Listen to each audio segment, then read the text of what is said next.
Berapa banyak orang yang ingin hidup pada hari ini, tapi kemarin sore malaikat maut sudah mencabut nyawanya. Hari ini dia tidak lagi bisa hadir sholat Jumat. Dan andailah umur bisa ditambah, mereka amat sangat ingin ada bersama kita hari ini. Berapa banyak pula orang yang hari ini, jam ini sehat walafiat, tapi ada yang dicabut Allah dari dalam badannya. Ruhnya masih bersemayam dalam jasad, tapi yang dicabut adalah nikmat iman dan Islam.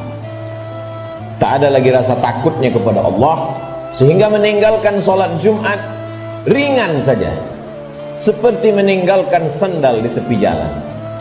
Tak ada sedikit pun khawatirnya terkena azab kubur, tak ada takutnya pada azab neraka. Laknat yang paling mengerikan bukan miskin, laknat yang paling menakutkan bukan sakit.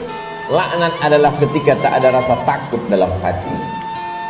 Maka ketika masih ada rasa cemas, rasa takut, bersyukurlah, berarti masih ada benih-benih iman dan Islam yang dipupuk, disiram dengan mendengarkan ceramah, tausiah, pengajian, khutbah, dan dia akan berbuah ketika dilaksanakan dalam bentuk amal saleh. Semakin zaman ini hebat, semakin canggih, maka rumah sakit semakin banyak, dokter-dokter spesialis lulusan luar negeri bertebaran seperti bintang di tengah langit. Tapi apakah umur manusia makin panjang? Tidak. Apakah penyakit makin hilang? Tidak. Dulu zaman datuk nenek kita, mereka umur 70 tahun masih tajam parang panjangnya untuk pergi ke sawah, ke hutan. Hari ini umur 40 tahun pergi ke rumah sakit, terkena diabetes, terkena asam urat, terlalu banyak daftar nama penyakit untuk disebutkan. Artinya apa? Kecanggihan teknologi tidak bisa menambah umur manusia. Kehebatan manusia dalam bidang multimedia telekomunikasi memang mempercepat hubungan, memang mempererat persaudaraan, tapi juga mempercepat kematian. Oleh sebab itu hidup manusia semakin singkat, hidup manusia semakin tidak bermakna. Cobalah kita renungkan berapa banyak saudara yang sebaya, yang seusia, satu sekolah, tetangga, kawan akrab, lebih muda dari kita, lebih sehat dari kita, lebih ganteng dari kita, tapi ternyata mereka tidak lagi bersama dengan kita. Lalu apa yang perlu kita siapkan? Yang kita siapkan adalah bahwa ketika ruh keluar dari jasad, tidaklah seperti tetesan embun yang jatuh dari daun yang basah. Ketika ruh keluar dari jasad, tidaklah seperti air liur yang keluar dari mulut tak terasa. Ketika ruh keluar dari jasad, Nabi SAW bertanya kepada orang-orang yang ruhnya sudah keluar dari jasad ketika beliau Isra dan Mi'raj, bagaimana yang kalian rasakan wahai mayat, wahai ruh yang pernah bersemayam dalam jasad lalu kemudian keluar dari jasad? Mereka menjawab, seperti kambing yang dikuliti hidup-hidup. Mereka menjawab, seperti tebasan pedang di tempat yang sama diulang beratus kali. Mereka menjawab, seperti mata kail pancing ditarik dari kulit yang basah, tercabut urat-urat dan dagingnya ikut ke mata kail pancing. Begitulah sakitnya. Lalu yang perlu kita siapkan, apa yang bisa meringankan sakaratul maut itu? Di antara yang bisa meringankan sakaratul maut adalah shadaqatus sirri tadfa'u mitatasu, sedekah menghilangkan mati su'ul khatimah. Selama ini kita diajarkan berdoa, Allahumma hawwin alaina fi sakaratil maut, ringankan kami waktu sakaratul maut ya Allah. Baik, doa bagus. Habis selesai salat meminta kepada Allah, Allahumma hawwin alaina fi sakaratil maut. Indah, cantik. Tapi ada yang lebih bagus lagi untuk supaya kita ringan waktu sakaratul maut, yaitu dengan cara bersedekah. Yang mewakafkan tanah masjid ini, yang mewakafkan semen, yang mewakafkan batu, kosen, jendela, tak tahu kita siapa namanya, tapi dengan sedekahnya itu dia sudah memperingan sakaratul maut. Sampai hari ini orang yang mati itu tidak pernah hidup lagi untuk bercerita kepada kita. Mimpi pun tak dapat kita pesan. Bolak-balik kita minta untuk bermimpi dengan datuk, ayah, emak, tak dapat berjumpa dengan mereka. Andai pun berjumpa dalam mimpi, tak pula dapat kita membuat pertanyaan-pertanyaan yang sudah kita sediakan sebelum tidur. Satu-satunya cara hanya dengan menyebut, membaca, mengingat hadis-hadis Nabi Muhammad sallallahu alaihi wasallam. Dan itu adalah iman. Hari ini orang sedang krisis dengan iman. Dia tidak lagi percaya. Mana itu alam akhirat? Mana itu alam barzah? Mana itu roh? Aku tidak percaya kepada yang tak nampak. Aku tidak percaya kepada yang tidak terlihat. Yang aku percaya hanya yang bisa aku pegang dengan tangan, yang bisa aku rasa dengan lidah, yang aku tatap dengan mata, yang aku dengar dengan telinga. Begitu sombongnya manusia berkata, mana itu? Mana dia? Mana yang tidak nampak itu? Tapi ketika kematian datang, adakah yang bisa melihat kematian?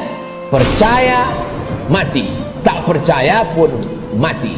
Percaya dan tak percaya, semuanya akan mati menghadap Allah Subhanahu wa ta'ala. Silakan tidak percaya. Mau menjadi kafir, silakan. Mau menjadi orang munafik, silakan. Mau menjadi Abu Jahal, Abu Lahab, silakan. Mau menjadi Qarun, Fir'aun, silakan. Fir'aun mati, Abu Jahal mati, Qarun pun mati. Semua yang tidak percaya mati, dan semua yang percaya menghadap Allah Subhanahu wa ta'ala. Kelak kita semua akan merasakan sakratul maut itu. Bila ada orang yang sudah meninggal dunia, jangan terlalu habis air mata diteteskan untuk mereka. Mengapa demikian? Karena mereka yang sudah mati itu merasakan tiga. Mereka sudah melihat malaikat maut, mereka sudah merasakan sakratul maut, dan mereka sudah mendapatkan husnul khatimah. Bagi yang beramal soleh. Adapun yang larut dalam kesedihan, menangis sampai tak bertepi, sesungguhnya engkau termasuk orang-orang yang mubazir. Innal mubazirina kanu ikhwanas syayatin. Orang mubazir saudara setan. Menangislah karena usia yang lalu tak dapat diulang kembali. Menangislah karena masa-masa muda yang diisi dengan dosa tak dapat diminta ampunannya kepada Allah. Ainani, ada dua mata, la yamassuhuman nar, yang tidak akan terkena azab api neraka. Ainun bakat min khasyatillah, mata yang menangis karena takut kepada Allah. Bulu mata, alis mata yang pernah terkena tetesan air mata, maka itu akan selamat dari azab neraka jahanam. Ainun tahrusu fi sabilillah, mata yang berjaga di tengah malam, menjaga Masjidil Aqsa, takut dirampas oleh tentara Israel. Pejuang-pejuang fi sabilillah, itulah mata yang selamat dari azab Allah Subhanahu wa ta'ala. Setelah mati menghadap Allah, bebas dari sakratul maut, mereka adalah orang-orang yang mati syahid. Orang mati syahid itu tidak merasakan empat, tidak merasakan sakratul maut. Sakratul maut mereka seperti cubitan pada kulit yang lembut. Mereka tidak merasakan azab kubur, mereka tidak merasakan hisab. Mereka langsung masuk ke dalam surga Allah Subhanahu wa ta'ala. Wala taqulu liman yuqtalu fi sabilillahi amwat. Jangan kau katakan mereka yang mati syahid itu mati. Bal ahya, mereka hidup. Walakin la tash'urun. Kamu yang tak dapat merasakannya. Setiap muslim mesti berniat mati syahid. Andai dia tidak mati syahid, maka niatnya menyampaikannya. Innamal a'malu binniyat. Seorang akan mendapatkan sesuai dengan niatnya. Iskariman au mut syahidan. Kalau hidup, hidup mulia. Kalau mati, matilah sebagai seorang syuhada. Kenapa kita masih hidup hari ini? Kenapa Allah masih semaikan nyawa dalam badan kita? Mengapa kita masih diizinkan melangkahkan kaki, mengayunkan tangan? Kenapa orang yang lebih sehat dari kita lebih dulu mati daripada kita? Kenapa orang yang lebih muda daripada kita lebih dulu meninggal daripada kita? Sesungguhnya Allah buat kita hidup karena dosa kita masih banyak. Allah sayang dengan kita, Dia tunggu kita bertobat. Sesungguhnya Allah buat kita hidup karena Allah tahu kita belum punya bekal yang banyak. Senantiasa husnuzon kepada Allah. Orang-orang beriman, dia tahu bahwa umurnya itu masih dititipkan Allah. Allahumma ja'alil hayata ziyadatan lana fi kulli khair. Kalau kau takdirkan aku masih hidup besok pagi, jadikan hidup besok pagi sebagai amal saleh. Wa ja'alil mauta rahatan lana min kulli syarr. Kalau kau takdirkan aku mati malam ini ya Allah, tidak terbangun lagi besok pagi, kematian itu pun kematian yang indah karena husnul khatimah, karena selamat dari sakaratul maut. Dan yang paling penting, berhenti dari segala perbuatan dosa. Orang beriman tidak pernah bersedih. Umurnya panjang, amalnya bertambah. Umurnya pendek, dosanya berkurang. Orang beriman tidak pernah berduka cita. Kenapa? Karena dia ridha menerima ketetapan Allah subhanahu wa ta'ala. Lewat dari sakaratul maut, selesaikah kehidupan? Belum. Keliru orang yang berkata, mari kita hantar jenazah ini ke tempat peristirahatan yang terakhir. Istirahat kata siapa? Liang kubur sudah siap menjepit bagi mereka yang curang. Curang timbangan, curang sempadan tanah, curang sempadan batas kebun. Mereka akan dihimpit 7 lapis tanah. Berapa banyak tukang gali kubur yang sudah mengukur panjang kubur 170 cm, tapi begitu diukur dengan galah, dengan buluh, dengan bambu, jenazah dimasukkan ke dalam. Kenapa berkurang? Kalaulah dikatakan tukang penggali kubur salah ukur, tidak mungkin, karena dia mengukur dengan bambu, dengan buluh. Tidak mungkin dia salah ukur. Jadi apa sebenarnya yang terjadi? Maka liang lahat sudah siap-siap menjepit, meremukkan tulang belulang, meluluhlantakkan jenazah yang mati menghadap Allah subhanahu wa ta'ala. Ujian kedua yang akan dihadapi adalah azab kubur.